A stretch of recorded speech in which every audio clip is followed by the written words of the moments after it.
Polska ma ogromny potencjał, to jest dobry partner do współpracy, ma dobrą infrastrukturę. W jaki sposób zaistnieć na takim rynku w Indiach, jeżeli produkujemy coś, robimy, jesteśmy firmą, która działa tutaj lokalnie i chcielibyśmy się pokazać? Zaufanie do produktu europejskich są na bardzo wysokim poziomie. 700 milionów średniej klasy konsumentów. To już oświadcza po prostu o możliwości, jakie jest na rynek indyjski. Pamiętajmy, ten średni wiek to 64 lat. Problemy finansowe w firmie? Rozwiązaniem może być restrukturyzacja. Zajmujemy się tym od A do Z. Umów się na darmową konsultację. Hub za finanse. Jacek Jakubik, witam Cię na kanale Finansowy Preppers. Dużo się mówi o rynku indyjskim, że to jest teraz najbardziej zaludniony obszar świata, że Hindusów mamy najwięcej, już jakby przekroczyliśmy ilościowo Chiny. I to jest bardzo ciekawa gospodarka, bardzo fascynująca i to, że mieliśmy nagrywać odcinki o takim biznesie przez duże B i mieliśmy porozmawiać sobie o tym, żeby wyjść za granicę z biznesem, by porozmawiać o relacjach handlowych, to nie mogłoby chyba zabraknąć Amita. Cześć Amit. Dzień dobry. Amit jest wiceprezesem Izby Przemysłowo-Handlowej Polsko-Indyjskiej i też jakby, żeby podkreślić, co zrobił jakby dla handlu międzynarodowego, to został ostatnio 10 stycznia uhonorowany najwyższym oznaczeniem państwowym przez prezydenta Indii. Dokładnie. Dokładnie. Jakbyś mógł powiedzieć, bo ta data 10 stycznia jest dla Ciebie bardzo magiczna, tak jak rozmawialiśmy przy anteniu. Tak jest. Jak się znalazłeś tutaj w Polsce i jakie doświadczenia Ci towarzyszyły na tej drodze, na budowaniu tej międzynarodowej współpracy? 10 stycznia 1999 roku przyjechałem do Polski. Nasza firma reprezentuje branżę włókiennictwa. No i już, tak jak każdy wiedział, po prostu Manchester of East Europe. No i tak nazywali po prostu, chodzi o Łodzi i województwa łódzkiego. Ogromny potencjał na branżę włókiennictwa. I zaczynaliśmy biznes w 1999 roku. Początkowo były trudności, wiadomo, języka nie znamy, kultura inna, system inny, chodzi o współpracę. Polska wtedy nawet nie była na Unii, tak, w zasadzie. W 2004 roku, wiadomo, Polska łączyła do Unii Europejskiej, no i wtedy w zasadzie to był magiczny rok dla nas. Wtedy otworzyło nam ogromne możliwości, chodzi o współpracę z całą Unią Europejską. No i nasza jako grupa, cała baza, centralna dystrybucja, finansowanie, bankowości, nawet dział marketingu, sprzedaż dla rynek zagraniczny, międzynarodowy rynek, w zasadzie mamy w Polsce. No. Jak coś sprzedajemy na rynek amerykański, czy Australii, to jest obsługiwane przez naszą firmę w Polsce. Niesamowicie. Co jeszcze oprócz tego, że działasz w branży włókienniczej, udało Ci się stworzyć w takiej współpracy międzynarodowej? Jakie szlaki przetarłeś? Pamiętajmy po prostu, to jest szeroki segment w zasadzie, tak? Od półsurowca, co dostarczamy, można, wielu razy firmy myślą, to jest kolejna firma z Azji, co chce niszczyć nasz rynek.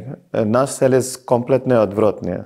W zasadzie chcemy wspierać polskie i europejskie firmy na przetwarzanie gotowego wyrobu. My dostarczamy półsurowiec.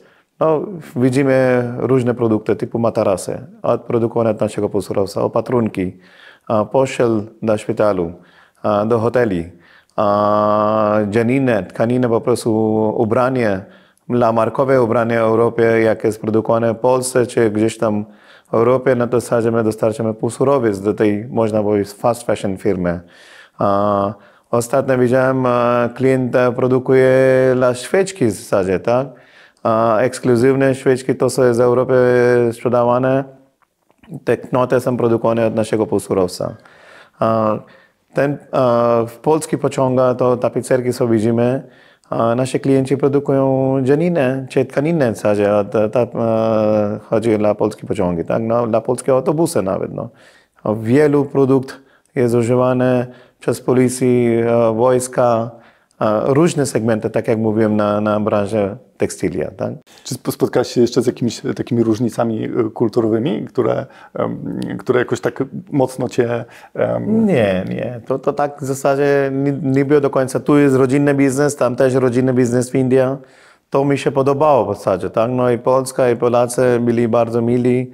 Chodzi, jak słyszeli o Indię, o pan jest z Indii, naprawdę, no i od razu chcieli widzieć ciekawości o Indię. Ciepło w zasadzie przyjęli mnie, no, zawsze. No. Amit, jak wyglądały relacje twoje biznesowe i jaki finał to znalazło podczas tej 25-letniej współpracy?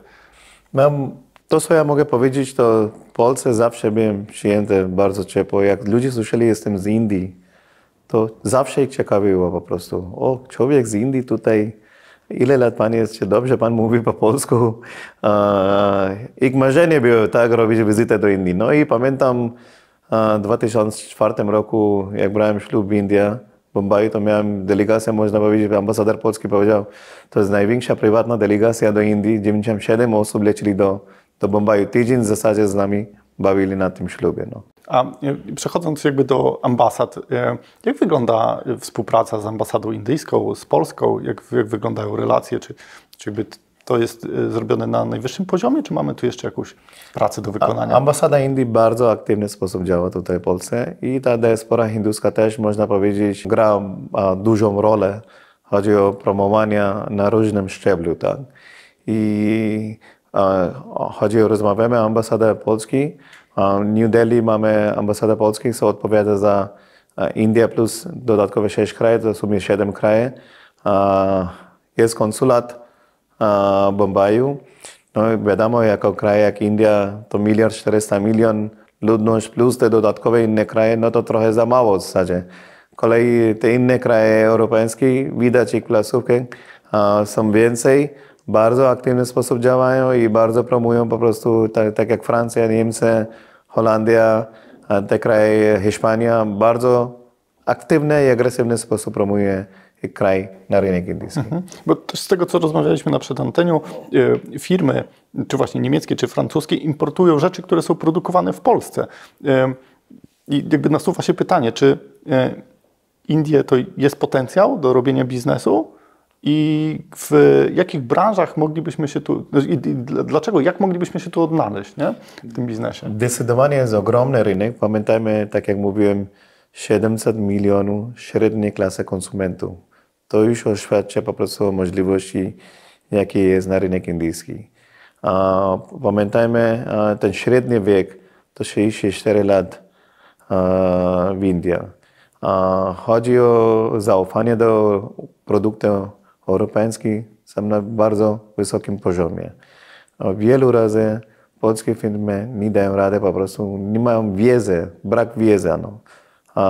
Jakie są możliwości? Oni często myślą, z Indiami to da się importować z Indii, zamiast eksportować wszystko India ma. Nie do końca. No.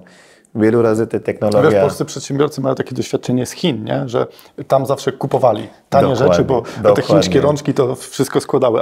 A z Indiami, no teraz mamy wrażenie, że Indie urosły, że przejmują rolę Chin i stamtąd będą przychodzić takie różne rzeczy. Ale na przykład my mamy takie doświadczenie z Filipem, naszym operatorem, że zawsze jak mamy problem ze sprzętem, to zawsze jakiś Hindus nagra o tym film, jak to używać. Już tam wszystko jest, jeżeli chodzi o te IT i te wszystkie rzeczy, to już wszystko tam jest powiedziane, wszystko macie przetestowane. I to jest bardzo, bardzo fajne. A czy są jakieś takie branże, w których my możemy jakby wyeksponować produkty, że to są fajne produkty z Polski i nimi się pochwalić? Branże spożywcze, tak jak mówiłem, branże kosmetyczne, przemysł ciężki, maszyny można sprzedawać do Indii, można współpracować z technologią różnego rodzaju, można współpracować z Indiami na branży IT. Mimo jest zaawansowane tam, tylko jest pola do współpracy. Wieloma firmami można robić w inteligentny sposób joint venture, gdzie oni szukają możliwości, chodzi o produkowanie w branży farmaceutycznej przykładowej. Tak? Można robić, wielu hinduskich firm może produkować w Polsce, potem eksportować te produkty do Unii Europejskiej, do różnych krajów gdzie oni mają zasięg, gdzie mają możliwości, chodzi o sprzedawanie te produkty. W jaki sposób zaistnieć na takim rynku w Indiach, jeżeli produkujemy coś, robimy, jesteśmy firmą, która działa tutaj lokalnie i chcielibyśmy się pokazać? Bo jakby, no mamy teraz bardzo fajny świat, możemy wysłać maila, możemy zadzwonić i tak dalej, porozmawiać. W Indiach jakby wszyscy chyba potrafią, z tego co rozmawialiśmy, rozmawiać po angielsku, więc jakby komunikacyjnie, teoretycznie nie byłoby problemu, ale na jakie takie bariery możemy natrafić, co nam może przeszkadzać, może są jakieś różnice kulturowe, że tak jak mówiłeś, że jak przyjechałeś do Polski, wszyscy mówili no, a ty myślałeś, że oni się z tobą nie zgadzają. Nie? No dokładnie, zgadza się. Co można tam spotkać, z czym się musi mierzyć taki polski przedsiębiorca, który chce zadziałać? India jest specyficznym rynkiem, a najważniejsze jest tutaj elementem, chodzi o mailowo się nie da załatwić początkowo, dopóki człowiek się nie pozna właściciela firmy, czy odpowiedniego menedżera, co odpowiada za produkt. Ta konieczność jest, chodzi o spotkanie osobiście z firmami, a wtedy buduje bardziej zaufanie do tej samej współpracy. I pamiętajmy, ta jedna wizyta to jest początkowo rozpoznawczowo, wzajemnie chodzi o możliwości współpracy. Druga wizyta jest rozmawiać na temat produktu. Ta trzecia wizyta jest, można powiedzieć, chodzi o ekspansję rynku, w jaki sposób, co możemy z kim, jakiego dystrybutora. Ten handholding, zaufania, tej współpracy, aktywny sposób polskiej firmy muszą myśleć na rynek indyjski. Tak? Trochę to jest inaczej niż można powiedzieć to, co działa w Europie. Tak? W Europie to ktokolwiek chce współpracować, to najpierw mówią, proszę wysłać na maila, a jak jesteśmy zainteresowani, to odpisujemy. No.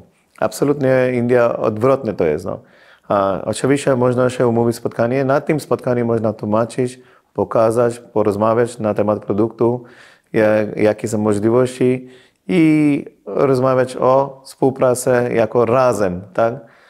Jak możemy zejść na ten rynek, jak możemy istnieć na rynek, jak możemy w aktywny sposób partycypować na różne targach, konferencji, tłumaczyć, pokazać ten produkt. No. Jeżeli już jakby zdecydujemy się na ruch w stronę Indii i chcielibyśmy tam zaistnieć, wiemy, że trzeba pojechać, spotkać się, porozmawiać, że nie można wysyłać maili, to od czego zacząć, w którą stronę się sprofilować, żeby zrobić to dobrze, bo jakby możemy pojechać do Indii, do najbardziej zaludnionego kraju na świecie i pukać od drzwi do drzwi, tylko gdzie powinniśmy się zgłosić najpierw, jeżeli nie robimy tego jakby przy pomocy Izby Przemysłowo-Handlowej Polsko-Indyjskiej i nie poradzimy się ciebie, tylko chcemy sami. Powiem, jak wygląda w zasadzie kilka etapów biznesowe. Tam jest największa izba gospodarcza, prawie ma 750 000 członków. To się nazywa FICI, CIA. Są dwa duże izby. Potem mamy branżowe izby. Tak? Dla konkretnej branży mamy izbę gospodarczą. Jak załóżmy, szukamy na branży motoryzacyjnej, tak? Chodzi o współpracę. No mamy dedykowane izby gospodarcze. Warto o kontakty szukać do tej izby gospodarczej, pisać do nich maila, umówić się spotkanie i wtedy ta wiedza, chodzi o możliwości współpracy z różnymi firmami, się powiększa. Tak? Oni mają całą bazę firm od danej branży. No to ułatwia albo być członkiem tej izby, albo można chodzi o porozmawiać na temat współpracy, w jaki sposób oni mogą nam pomóc kontaktować z indyjskimi firmami. No.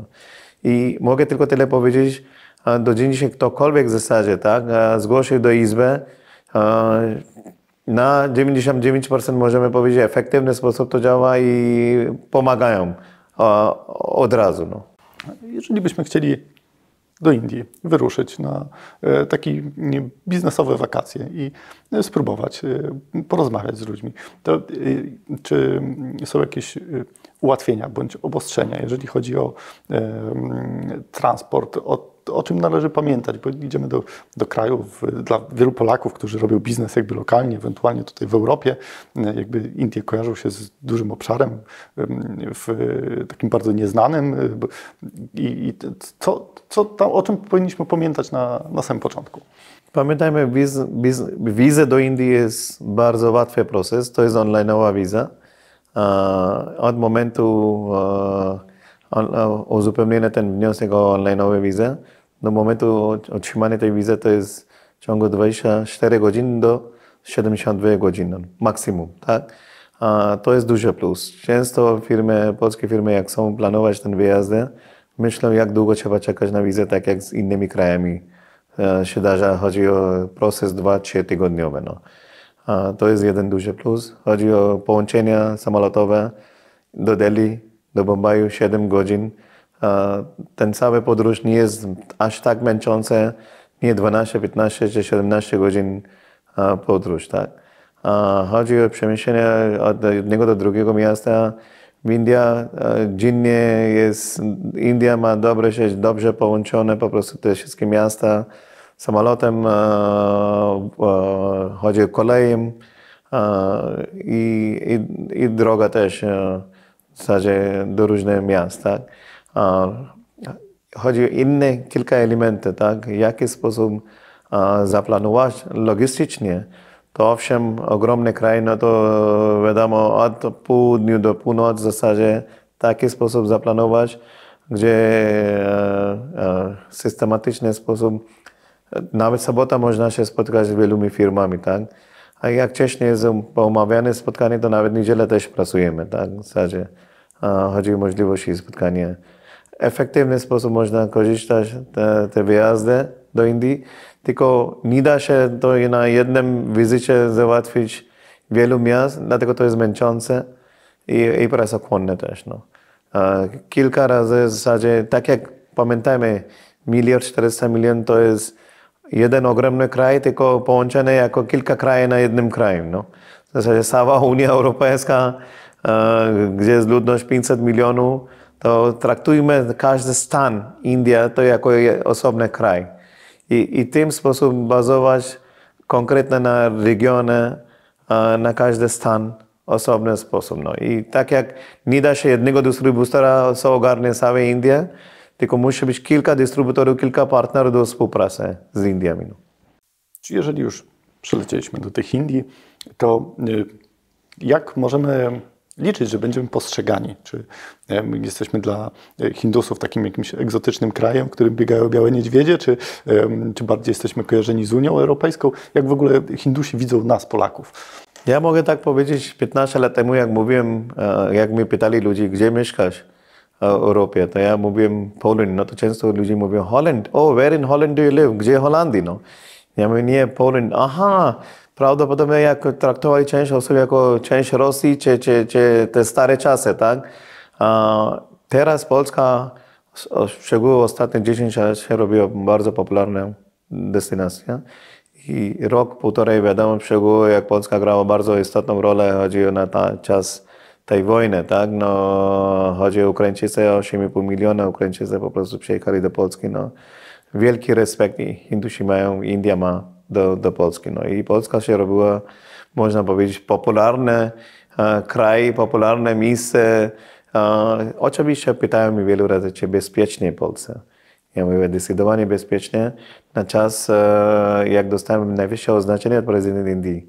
Wielu osób, jak słyszało, po prostu człowiek z Polski dostał tego, no to wielu osób przyszli do mnie, jak tam ciekawości, po prostu, czy jest, warto robić biznes. Ja mówię, Polska ma ogromny potencjał, to jest dobry partner do współpracy, ma dobrą infrastrukturę. Chodzi o stronę, jak rozmawiamy o bankowości, dobrze jest to wszystko budowane. To jest zaskoczenie będzie mieli, będą zaskoczeni. Po prostu ja często ich zapraszam do Polski. No. Ja myślałem, że będą zaskoczeni, że wchodzą nowe podatki, nowy ład i nowe rozwiązania takie prawno-podatkowe. Jak ty się w tym odnajdujesz i czy w Indiach podatkowo jest trudniej, czy łatwiej niż w Polsce? Pamiętajmy, każdy kraj ma i plusy, i minusy, tak? No. Cokolwiek rząd myśli, to prawdopodobnie myśli logicznie w sposób, czy dla części osób to będzie dobre, dla części osób będzie to źle traktowane. Czy to jest India, czy to jest Polska. No. Okej, a żeby ośmielić trochę polskich przedsiębiorców, czy indyjskie firmy działają tutaj aktywnie w Polsce? Czy tu coś się dzieje? Czy jesteśmy takim celem podjęcia współpracy i ktoś zabiega o tą współpracę z Indii, bo widzi tu potencjał?